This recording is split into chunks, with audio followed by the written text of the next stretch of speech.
Drive ചെയ്യുമ്പോൾ എനിക്ക് അങ്ങനെ ഉണ്ടായിട്ടില്ല. ഇല്ല.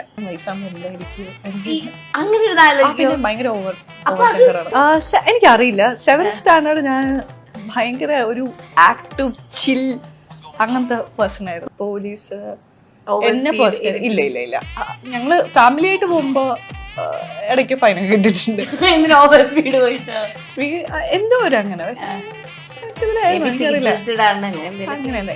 ഞാൻ ഡ്രൈവ് ചെയ്യുമ്പോ എനിക്ക് അങ്ങനെ ഉണ്ടായിട്ടില്ല. ഓക്കെ, ഒരു ലോക റെക്കോർഡ് കിട്ടുകയാണെങ്കിൽ അത് എന്തിനായിരിക്കും? എന്തിനായിരിക്കും ലോക റെക്കോർഡ് കിട്ടുകയാണെങ്കിലോ? ഗിന്നസ് റെക്കോർഡ് നമിതയ്ക്ക് എന്ന് പറയുകയാണെങ്കിൽ എന്തിനായിരിക്കും നമിതയ്ക്ക് കിട്ടുക? Guinness record over thinking. ഓ എന്താണെന്നറിയോ, 30 വർഷം കഴിഞ്ഞിട്ടുള്ളവരെ ഞാൻ ആലോചിക്കും. ഞാൻ അങ്ങനെ ഒരു ആലോചിക്കും. ഭയങ്കര ഓവർ കൊറേ കഴിയുമ്പോ ഭയങ്കര മോശം എന്ന് പറഞ്ഞാൽ ഒരു ആവശ്യമില്ലാത്ത രീതിക്കാണ് നമ്മുടെ എനർജി പോയിക്കൊണ്ടിരിക്കുന്നത് എല്ലാ കാര്യത്തിനും. ഇപ്പൊ ഒരാള് എന്തെങ്കിലും പറഞ്ഞു കഴിഞ്ഞാല് നമ്മളെ കുറിച്ച് ക്രിറ്റിസിസം അല്ല, എന്തെങ്കിലും പറയുകയാണെങ്കിൽ അതിനെപ്പറ്റി ആലോചിക്കും ഞാൻ. അതിപ്പോ എന്റെ പ്രശ്നം കൊണ്ടായിരിക്കും, നെഗറ്റീവ് വേയിലല്ല.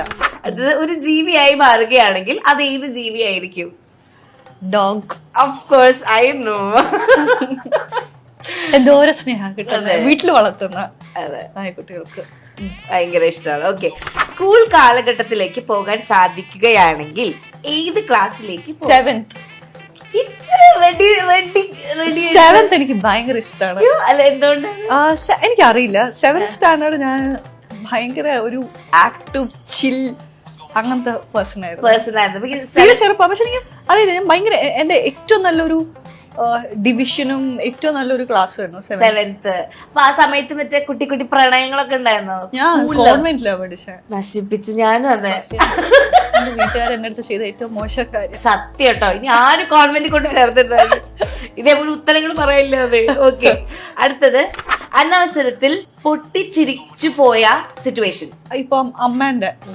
അപ്പൊ പണ്ട് ചെറുപ്പത്തിലെ അമ്മ സ്ട്രിക്റ്റ് ആണ്, ഇപ്പോഴും അതേ സ്ട്രിക്ട്നെസ് ഉണ്ട്. അപ്പൊ അമ്മ വഴക്ക് പറയുന്ന സമയത്ത് അമ്മ നീ അവിടെ ചെയ്യോ അതാണ് ചിലത്തെ അമ്മമാര്. വീണ്ടും ദേഷ്യം വരും. ഓ അത് ശരി, എന്റെ കളിയൊക്കെ അമ്മ. ഓക്കെ, ഏറ്റവും വിയേർഡ് ആയിട്ടുള്ള ഒരു ഹാബിറ്റ്? വിയേർഡ് ഹാബിറ്റോ? ഞാൻ ഓവർ തിങ്കിങ് അല്ലാണ്ട്. ഓവർ തിങ്കിങ് വിയേർഡ് ആണോന്ന് അറിഞ്ഞൂടാ, പക്ഷെ എനിക്ക് പല്ല് കേൾക്കുമ്പോ പാട്ട് കേൾക്കണം. പല്ല് തേക്കുമ്പോ ഞാൻ കൊറേ സമയം വാഷ്റൂമിൽ സ്പെൻഡ് ചെയ്യും. എന്റെ സ്കിൻ കെയറും എന്റെ കാര്യങ്ങളും അതെന്റെ രാവിലത്തെ ഒരു റുട്ടീനാണ്. പക്ഷെ പല്ല് തേക്കുകയാണെങ്കിൽ രാവിലെ എനിക്ക് പാട്ട് കേട്ടിട്ട് പല്ല് തേക്കാം. എന്തൊക്കെ പാട്ടാണ് കേൾക്കണം? എല്ലാം ഉണ്ട്.